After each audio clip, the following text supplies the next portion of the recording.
Yes. What you're proposing here, what the president is proposing here, does not sound like it's in keeping with American tradition when it comes to immigration. The Statue of Liberty says, "Give me your tired, your poor, your huddled masses, yearning to breathe free." It doesn't say anything about speaking English or being able to be a computer programmer. Aren't you trying to change what it means to be an immigrant coming into this country if you're telling them you have to speak English? Can't people learn how to speak English when they get here? Well, first of all, right now, it's a requirement that to be naturalized, you have to speak English. So the notion that speaking English wouldn't be a part of our immigration systems would be actually very ahistorical. Secondly, I don't want to get off into a whole thing about history here, but the Statue of Liberty is a symbol of liberty enlightening the world. It's a symbol of American liberty lighting the world. The poem that you're referring to that was added later is not actually part of the original Statue of Liberty, but more fundamentally, the history.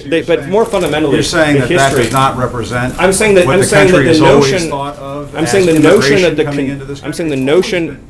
I'm sorry. No, that sounds Jim, like. let me ask you a question. That sounds like some national park revisionism. No, The what I'm asking you is, Statue of Liberty Jim, has always Jim, been let me a ask you a beacon of question. hope to the world, Jim, for people to send Jim, do you their believe, people to this country, Jim, and they're not always going to speak Jim, English, Stephen. Jim, They're not do you always believe, going to be highly skilled. They're not always Jim, going to be Jim, I appreciate your speech. Jim, I appreciate your speech. So let's talk about this. It was a modest Jim, let's talk about this. In 1970, when we let in 300,000 people a year, was that violating or not violating the Statue of Liberty law of the land?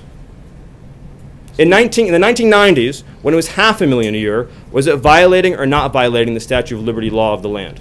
Was it violating? When it was 700,000 a year. No, tell me what years.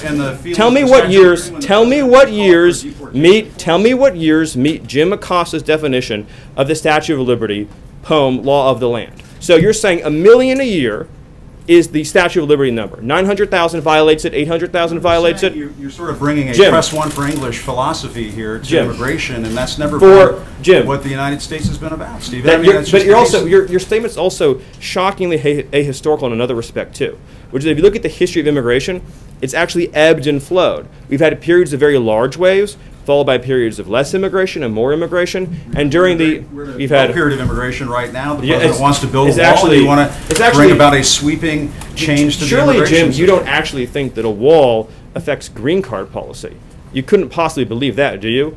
Actually, the notion that you actually think immigration is at a historic law, the foreign-born population in the United States today, Jim, Staff on Monday talking about how border crossings. Do you really? I want to be serious, Jim. Do you really at CNN not know the difference between green card policy and illegal immigration? Sir, are you really don't know that? Cuban immigrant. He came to this country in 1962, right before the Cuban Missile Crisis, and obtained a green card. Yes, people who immigrate to this country can eventually.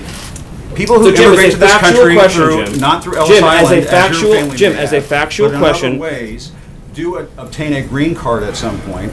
They do it through a lot of hard work, and yes, they may learn English as a second language later on in life. But this whole notion of, well, they could learn, they have to learn English before they get to the United States.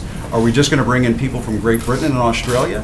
Jim, I have to honestly say, I am shocked at your statement that you think that only people from Great Britain and Australia would know English. It reveals your cosmopolitan bias to a shocking degree that in your mind, this is an amazing moment. This is an amazing moment that you think only people from Great Britain or Australia would speak English is so insulting to millions of hardworking immigrants who do speak English from all over the world.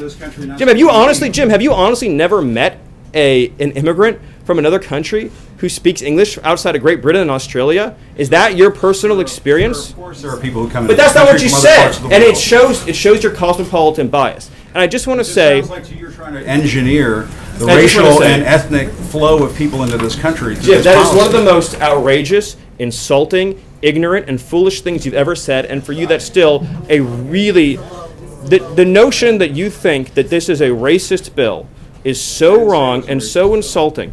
Jim, the reality is that the foreign-born population into our country has quadrupled since 1970. That's a fact. It's been mostly driven by green card policy. Now, this bill allows for immediate nuclear family members to come into the country, much as they would today, and then it adds an additional points-based system. The people who've been hurt the most, Saying that people have to be the English people who've speaking when been, they're naturalized. What the is this people who've English been, the people who've speaking been, component the that people you who've been inserted hurt into the this? most by the policy you're advocating are What policy am I advocating? apparently just unfettered, uncontrolled migration. The people who've been hurt the most by the Anybody who policy. questions what you're doing is for The open people who've been hurt borders. the most by the That's policy same that you're. kind of thing The people who've been hurt the most by the policy you're advocating are immigrant workers and minority workers and African American workers and Hispanic workers.